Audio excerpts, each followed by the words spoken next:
Pernah dengar Claire Patterson? Mungkin sebagian orang tidak pernah karena ilmuwan yang satu ini tidak sepopuler ilmuwan lainnya. Tapi dialah salah satu orang yang menemukan masalah kesehatan terbesar di abad ke-20. Tanpa sengaja, temuan ilmiahnya mengungkapkan bahwa miliaran orang terpapar racun berbahaya selama puluhan tahun. Claire Patterson awalnya bukan ilmuwan yang berniat menyelamatkan dunia. Dia seorang geokimiawan yang fokus meneliti usia bumi dengan metode analisis timbal, yang kemudian dia menemukan fakta mengejutkan tentang kadar timbal di lingkungan modern jauh lebih tinggi daripada zaman purba.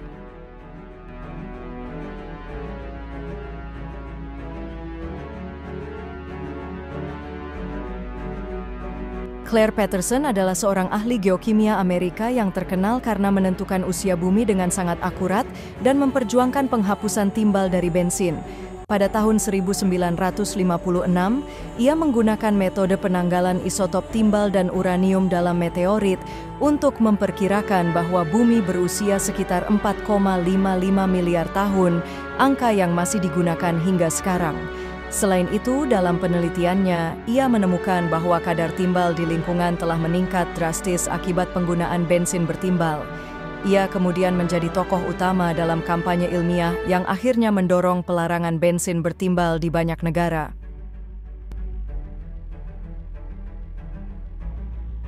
Claire Cameron Patterson lahir pada 2 Juni 1922 di Mitchellville, sebuah kota kecil di pedesaan Amerika Serikat.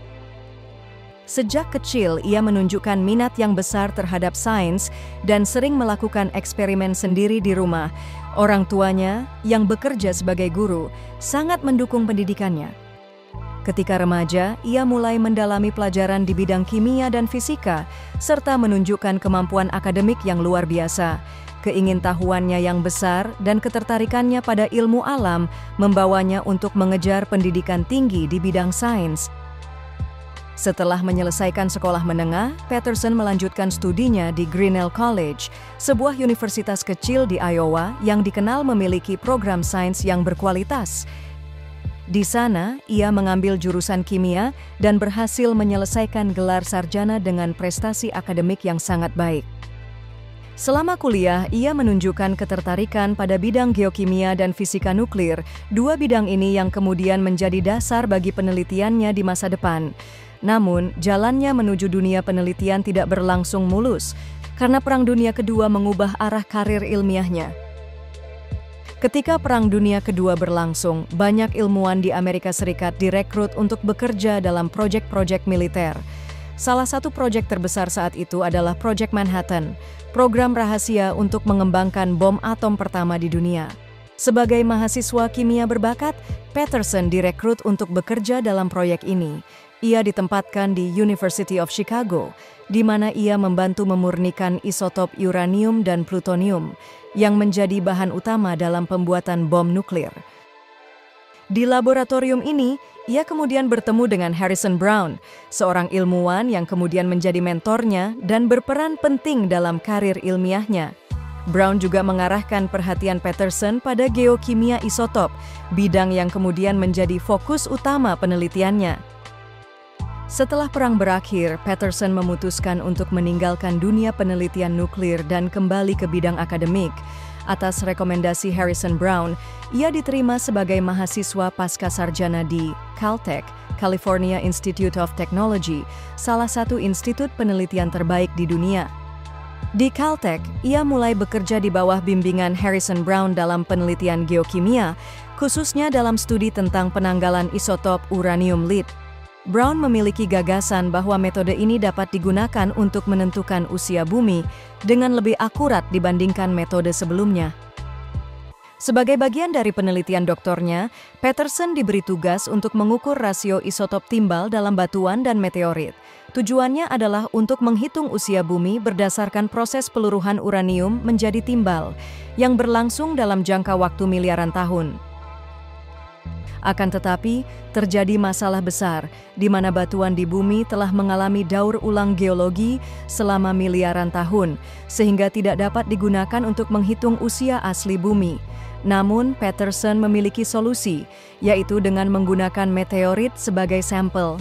Meteorit dianggap sebagai sisa dari pembentukan tata surya yang tidak mengalami perubahan geologi, sehingga bisa merepresentasikan usia asli bumi. Peterson kemudian memilih meteorit Canyon Diablo yang ditemukan di Arizona. Dengan mengukur rasio isotop timbal dalam meteorit ini, ia bisa memperkirakan usia bumi dengan lebih akurat. Saat Peterson mulai mengukur timbal dalam meteorit, ia lagi-lagi dihadapkan dengan masalah besar, di mana kontaminasi timbal dari lingkungan modern membuat hasilnya tidak akurat. Untuk mengatasi ini, Peterson akhirnya membangun laboratorium ultra bersih pertama di dunia dan memastikan tidak ada partikel timbal dari udara atau alat laboratorium yang bisa mencemari sampel. Dan pada tahun 1956, Peterson menerbitkan temuannya dalam jurnal ilmiah. Ia menghitung bahwa usia bumi adalah 4,55 miliar tahun. Hasil ini tentunya sangat mengejutkan di dunia ilmiah, dan hingga hari ini, angka 4,55 miliar tahun masih dianggap sebagai usia bumi yang paling akurat, hanya mengalami sedikit revisi dalam beberapa dekade terakhir. Di tahun ini juga, Peterson menerbitkan temuan keduanya dalam makalah berjudul Contaminated and Natural Lead Environments of Man. Ia dengan tegas menyatakan bahwa industri telah mencemari lingkungan dengan timbal dalam skala besar yang berbahaya bagi kesehatan manusia. Setelah menyadari adanya kontaminasi timbal dalam sampel meteorit dan batuan tua, Peterson mulai bertanya-tanya dari mana sumbernya. Ia kemudian memulai serangkaian penelitian jangka panjang untuk mengukur kadar timbal di berbagai bagian lingkungan, seperti es Antartika, sedimen laut, dan tulang manusia. Di mana hasilnya sama, jumlah timbal dalam lingkungan meningkat tajam sejak revolusi industri.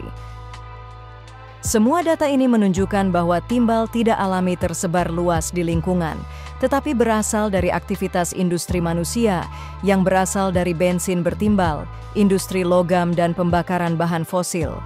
Peterson menyimpulkan bahwa bensin bertimbal adalah sumber utama pencemaran timbal global yang masuk ke udara saat mobil membakar bahan bakar dan akhirnya mencemari tanah, air, dan makanan yang dikonsumsi manusia.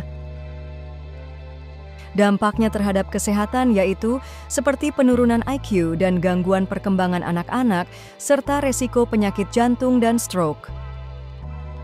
Namun, temuan ini langsung mendapat perlawanan keras dari industri yang bergantung pada timbal, seperti Ethyl Corporation, produsen bensin bertimbal yang memiliki kepentingan besar dalam mempertahankan penggunaannya.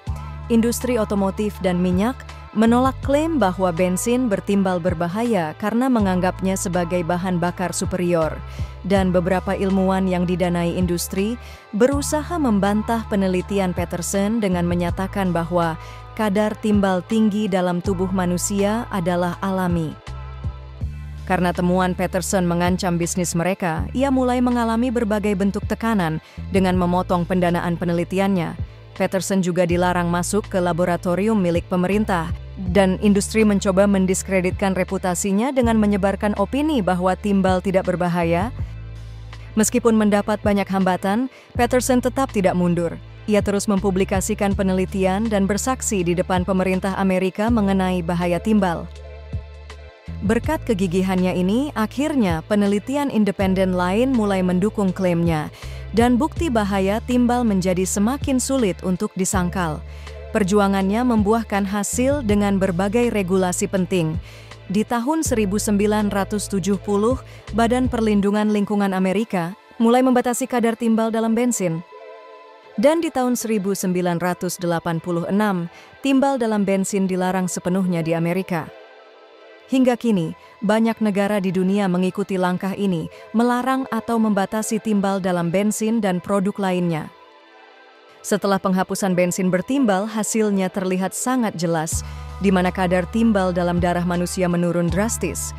Kasus keracunan timbal pada anak-anak berkurang, IQ anak-anak meningkat di berbagai negara yang menghapus timbal, dan polusi udara juga berkurang secara signifikan. Berkat usahanya ini, dunia menghindari dampak kesehatan yang lebih parah akibat paparan timbal. Claire Patterson tidak hanya ilmuwan yang menentukan usia bumi, tetapi juga seorang pahlawan lingkungan yang menyelamatkan miliaran nyawa dari dampak buruk timbal. Meskipun mengalami perlawanan dari industri, ia tetap teguh pada data dan fakta ilmiah. Keberaniannya dalam menghadapi tekanan politik dan ekonomi menjadikannya contoh bagaimana ilmu pengetahuan dapat digunakan untuk melindungi masyarakat dan lingkungan. Hingga hari ini, warisannya tetap hidup dalam kebijakan lingkungan yang lebih ketat dan kesadaran global akan bahaya polusi industri.